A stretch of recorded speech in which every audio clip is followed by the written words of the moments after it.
సంగారెడ్డి జిల్లా కలెక్టరేట్ సమావేశ మందిరంలో సోమవారం నిర్వహించిన ప్రజావాణి కార్యక్రమానికి ప్రజలు పెద్ద సంఖ్యలో హాజరయ్యారు. జిల్లా నలుమూలల నుండి వచ్చిన ప్రజలు తమ సమస్యలను జిల్లా కలెక్టర్ పి ప్రావీణ్య, నారాయణఖేడ్ సబ్ కలెక్టర్ ఉమాహారతి, అదనపు కలెక్టర్లు చంద్రశేఖర్, మాధురి, డిఆర్ఓ పద్మజారాణికి వినిపించి ఫిర్యాదులు సమర్పించారు.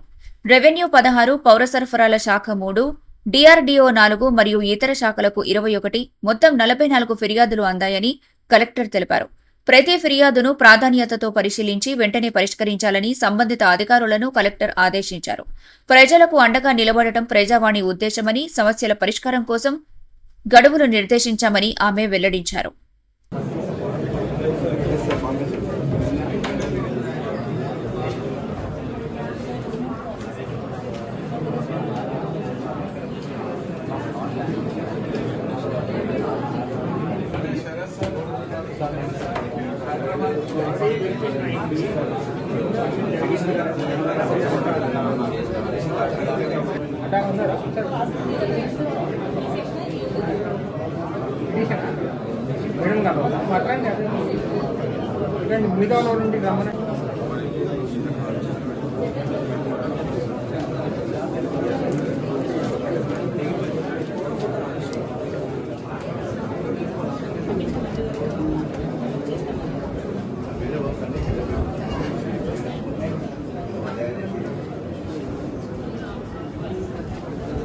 మరిన్ని అప్డేట్స్ కోసం మా ఛానల్ని సబ్స్క్రైబ్ చేయండి.